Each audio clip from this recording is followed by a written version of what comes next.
नमस्कार, NB news Bharat देख रहे हैं आप और मैं हूं आपके साथ यशस्वी पाठक। इन दोनों यूपी के 72 जिलों में छापेमारी की गई। जीएसटी विभाग को लेकर के 6 टीमें बनाई गई थी और ये कहा गया, हवाला ये दिया गया जीएसटी विभाग के बड़े आला अफसरों से कि जिन लोगों ने रजिस्ट्रेशन नहीं कराया है अपने बिजनेस पे या जहाँ पे वो काम कर रहे हैं दुकान पे, या फिर जिनके यहाँ बिल की चोरी पकड़ी जाएगी, उन पर ये कार्रवाई चल रही है। हालांकि ये खबर आग की तरह फैली मार्केट में और छोटे तबके से लेकर के बड़े जो दुकानदार, जो मार्केट, जो व्यापार कर रहे थे, वो व्यापारी के दुकानों पर शटर लगते नजर आए। 72 घंटों का योगी आदित्यनाथ ने इस जो मुद्दा चला छापेमारी को रोका। हमारे साथ सीए मौजूद हैं हिमांशु टिब्रेवाल, उनसे थोड़ा सा जानते हैं कि अब 72 घंटे बाद, 3 दिन बाद जब ये छापेमारी वापस से शुरू की गई है, आपको बता दूं कि ताज़ा खबर है कि प्रयागराज में सरकार के खिलाफ लोग आक्रोशित हैं और धरना प्रदर्शन भी कर रहे हैं। सर, बहुत स्वागत है आपका एनबी न्यूज़ भारत में। धन्यवाद। हिमांशु जी, एक सवाल मन में आता है कि जीएसटी अफसर जिस तरीके से छापेमारी करते हैं, 3 दिन तक ये जो छापेमारी है वो सरकार के द्वारा रोक दी जाती है। पहला सवाल आपसे ये रहेगा कि ऐसे क्या कागजात होने चाहिए जिससे जो व्यापारी हैं खास तौर पर थोड़ा सा कंट्रोल में रहें, थोड़ा सा व्यापारी जो हैं थोड़ा सा इजी फील करें जीएसटी अफसरों के द्वारा? जब भी विभाग आपके यहाँ आपके दुकान परिसर में विजिट करता है तो बेसिक रिकॉर्ड आपके जो खरीद के पर्चे हैं, जो माल आप खरीदते हैं, जो माल आप बेचते हैं, चाहे वो कंप्यूटर के इनवॉइस के द्वारा हो, चाहे मैनुअल खरीद इनवॉइस के द्वारा हो, वो इनवॉइस की कॉपी, और जो आपके प्रेमिसेस में दुकान में जो स्टॉक है उसका विवरणी, उसकी बेसिक रिकॉर्ड अगर आपके पास ये 3 डॉक्यूमेंट आपके पास हैं, और साथ में आपका जो जीएसटीएन पंजीयन है उसका सर्टिफिकेट आपके पास होना चाहिए। ये बेसिक रिकॉर्ड अगर आपके पास इंस्टेंट अवेलेबल है, तुरंत अवेलेबल है, तो अधिकारियों को अपने जांच में ये तुरंत एक निष्कर्ष निकल जाता है कि हाँ, आपने टैक्स का कंप्लायंस किस हद तक किया है, जिससे कि आपसे जो भी वो फर्दर क्वेरी करेंगे उसी आधार पे रहेगा। तो बेसिक रिकॉर्ड ये अवेलेबल रहने पे परेशानी काफ़ी हद तक कम हो जाती है। सर, जीएसटी को 5 साल हो गए हैं और लेकिन अब जब ये मामला वापस से मार्केट में आया है, व्यापारी परेशान है, शटर लगते नजर आए। बहुत सारा हमने और भी लोगों से बात की थी, ये खबर अक्सर हम चला रहे हैं काफ़ी दिनों से, 5 दिसंबर की ये बात है, तब से हम ये खबर चला रहे हैं और जो कमेंट आ रहे थे हमारे पास, उन साफ तौर पर जीएसटी को लेकर के एक अवधारणा बनी हुई है, लोग बहुत क्लियर नहीं है इस एजेंडा को लेकर के। मैं चाहती हूँ आप जीएसटी को एक बार फिर से विस्तार से हमारे दर्शकों को समझाएं कि आखिर प्रक्रिया क्या है, 5 साल पहले सरकार किस तरीके से आई थी, अच्छी चीज़ें इसमें क्या है और क्या रूल्स और रेगुलेशंस हैं इसमें। अच्छा, जुलाई 2017 में जब पहली बार जीएसटी लगा तो ये एक तरह से कई सारे टैक्सों का एकीकरण था। सिंगल टैक्सेशन सिस्टम सरकार ने लाया, जिसको अब हम आज के डेट में goods and service tax GST के नाम से जानते हैं। इसके 2 विंग हैं, एक सेंट्रल जीएसटी है, एक स्टेट जीएसटी है। उनके दोनों विभाग हैं। दोनों विभागों का एक ही कार्य करना है, कार्य प्रणाली है कि ये इंश्योर करना है कि जो भी रजिस्टर्ड व्यवसायी हैं, चाहे वो ट्रेडर हो, चाहे वो मैन्युफैक्चरर हो, चाहे वो सर्विस सेवा प्रदाता हो, वो अपना टैक्स कंप्लायंस करे और टैक्स को समय से जमा कराए। ये एक वैल्यू एडेड टैक्स है। तो जो आप खरीद करते हैं उस खरीद पे आपको उसका इनपुट टैक्स का क्रेडिट मिलेगा और जो आप बिक्री करेंगे उस पे आपको टैक्स का भुगतान करना पड़ेगा। टैक्स हमेशा आपकी प्रॉफिट मार्जिन पे ही इफेक्टिवली जाता है, लेकिन उसके लिए आपको ये कंप्लायंस बेस्ड मैकेनिज्म है, आपको कंप्लायंस करना है, टैक्स का रिटर्न समय से दाखिल करना है। इसमें सबसे ज़्यादा जो ज़रूरी चीज़ है, जो इस वाले सर्च ऑपरेशंस में जो कन्फ्यूजन आया, वो ये है कि कोई भी आज के डेट में जो ट्रेडर है, जो माल खरीदता व बेचता है, या मैन्युफैक्चरर है, उसको 40 लाख की सालाना बिक्री तक कोई टैक्स नहीं देना है, ना ही उसको पंजीयन कराना है। इसका अर्थात अगर कोई ऐसा व्यापारी है जिसका साल का 40 लाख से कम का टर्नओवर है और वो माल खरीदता या बेचता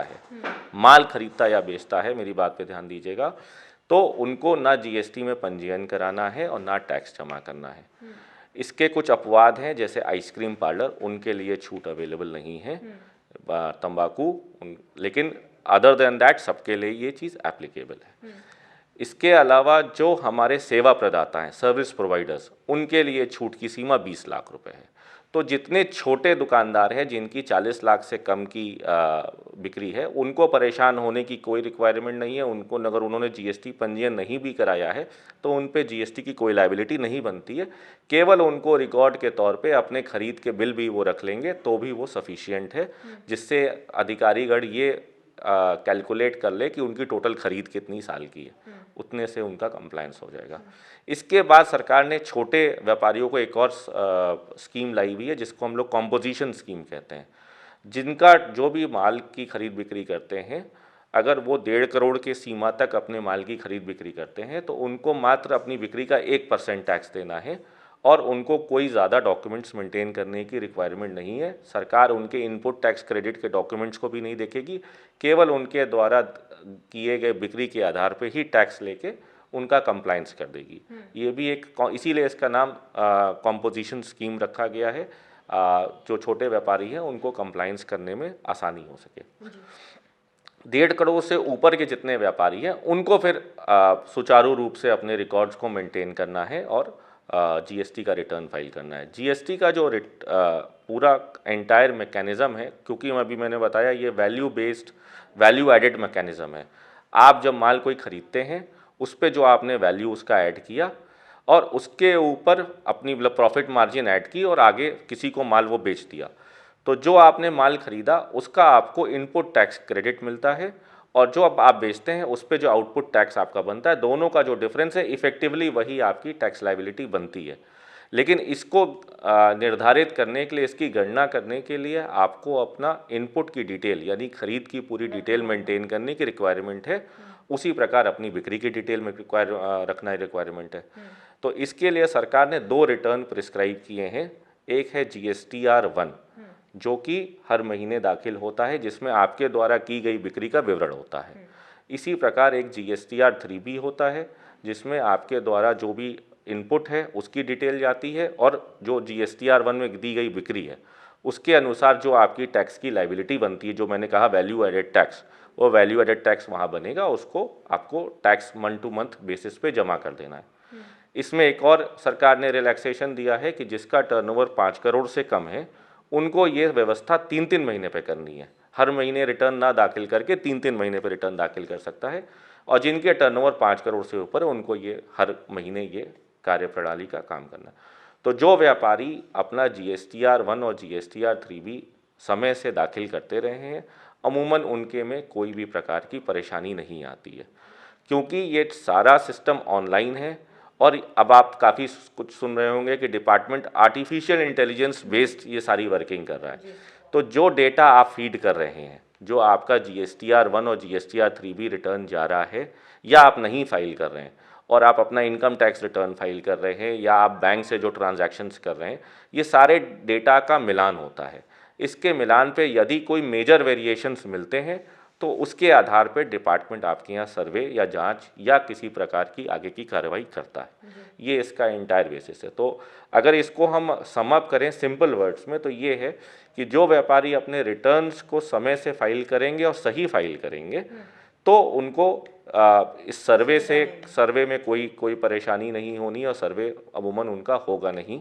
ये बेसिक सिस्टम है इसका। ये थी ये गणित था जिस तरीके से क्या होना चाहिए। लेकिन अब 72 घंटे जैसा आक्रोश में जब व्यापारी थे तो उन्होंने साफ तौर पर कहा कि हमें सर्वे से कोई प्रॉब्लम नहीं है, हमें सर्च से कोई प्रॉब्लम नहीं है, हमें नोटिफिकेशन जारी नहीं हुआ।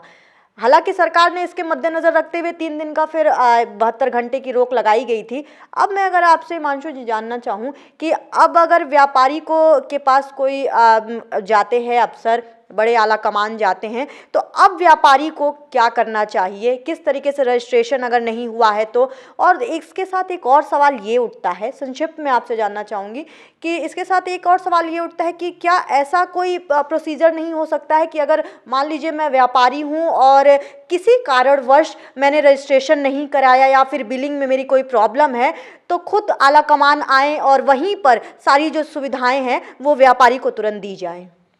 जी हाँ, देखिए ये सारे प्रावधान जीएसटी में दिए हुए हैं।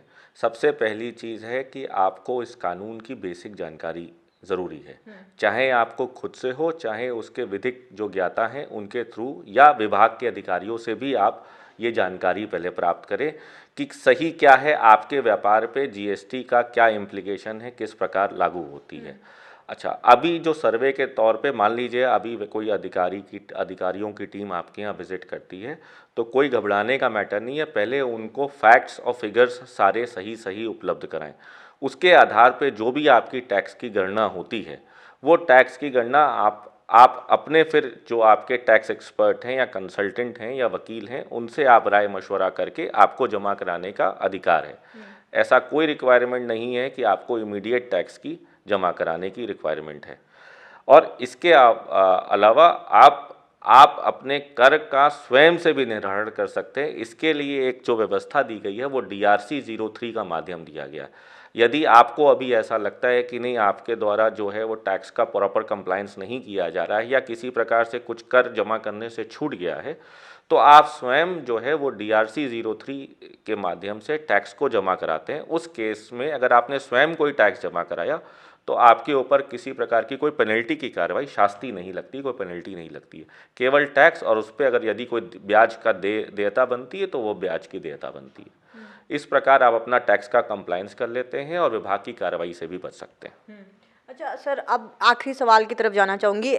ये जब खबर आई तो मार्केट एकदम सुन पड़ गया, सारे व्यापारियों के दुकानों पर शटर लगता नजर आया।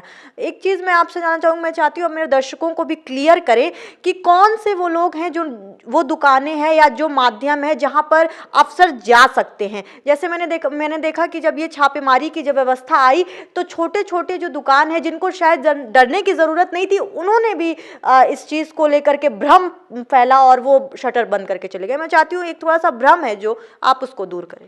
जैसा मैंने पूर्व में बताया, जैसे जिन व्यापारियों का टर्नओवर 40 लाख से कम सालाना है, उनको तो घबराने की रिक्वायरमेंट नहीं है। अगर वो पंजीकृत नहीं है तो उनको आगे भी पंजीकृत होने की रिक्वायरमेंट नहीं है। कोई मैंडेटरी रिक्वायरमेंट नहीं है कि ये कोई अनिवार्यता नहीं है कि उनको जीएसटी में पंजीकरण लें। वो अभी भी बिना पंजीकरण के अपना व्यापार लीगल तरीके से कर सकते हैं। इसलिए अगर कोई सर्वे होता भी है तो उनको परेशान नहीं होना है। अच्छा, सर्वे हो चाहे डिपार्टमेंट का कोई विजिट हो, कोई परेशान होने की ज़रूरत नहीं है। ऐसा कोई कर निर्धारण इंस्टेंटली नहीं होता है। जीएसटी में जो प्रावधान है सबके लिए एक समय और पूरी नियमावली दी गई है जिसके थ्रू सारी कार्रवाई होती है। तो किसी भी व्यापारी को ये घबराने की रिक्वायरमेंट नहीं है कि अगर हम उनके यहाँ जांच होगी तो इंस्टेंट उनको कर जमा कराना पड़ेगा या इमीडिएट उनकी रिकवरी हो जाएगी। विभाग जब भी पहले तो उनके डॉक्यूमेंट्स को स्टडी करेगा, उसके आधार पर उनका कर का निर्धारण करेगा। कर निर्धारण के पश्चात व्यापारी के पास ये हमेशा ऑप्शन रहता है कि वो अपने जवाब अधिकारियों के पास दाखिल कर सके। यदि अधिकारी उनके जवाब से संतुष्ट होंगे तो उन पे उनका कर का निर्धारण उसी आधार पे किया जाएगा। यदि व्यापारी अधिकारी द्वारा लगाए गए कर से नहीं संतुष्ट होता तो उसको आगे अपील का माध्यम है जिसके थ्रू वो कर सकता है। तो इस पूरी प्रक्रिया जो है वो कानून में दी गई है, इसलिए किसी को परेशान होने की ज़रूरत नहीं है। कानून को समझना ज़्यादा ज़रूरी है, उससे घबराने की ज़रूरत नहीं है। घबराने की ज़रूरत नहीं है। और अगर अभी भी आपको जीएसटी को लेकर के कोई भी सवाल हैं तो पूछिए हमसे, कोशिश करेंगे और उम्मीद है कि जवाब आप तक ले आएंगे। भ्रम फैलाने की ज़रूरत नहीं है, आशावादी रहें। और इसलिए कह रही हूँ क्योंकि सरकार जब कोई तरकीब लाती है, सरकार जब कोई योजनाएं लाती है तो उसमें बहुत सारे लोगों का एक सलाह होता है, बहुत सारे लोगों की अच्छाई के लिए एक योजना होती है। खासतौर पर व्यापारी, अगर आप 40 लाख से कम में है तो उसको डरने की जरूरत नहीं है। व्यापार करें, मार्केट खुला रखें क्योंकि जनता को आपकी जरूरत है। बने रहिए एनबी न्यूज़ भारत के साथ। मैं हूं आपके साथ यशस्वी पाठक।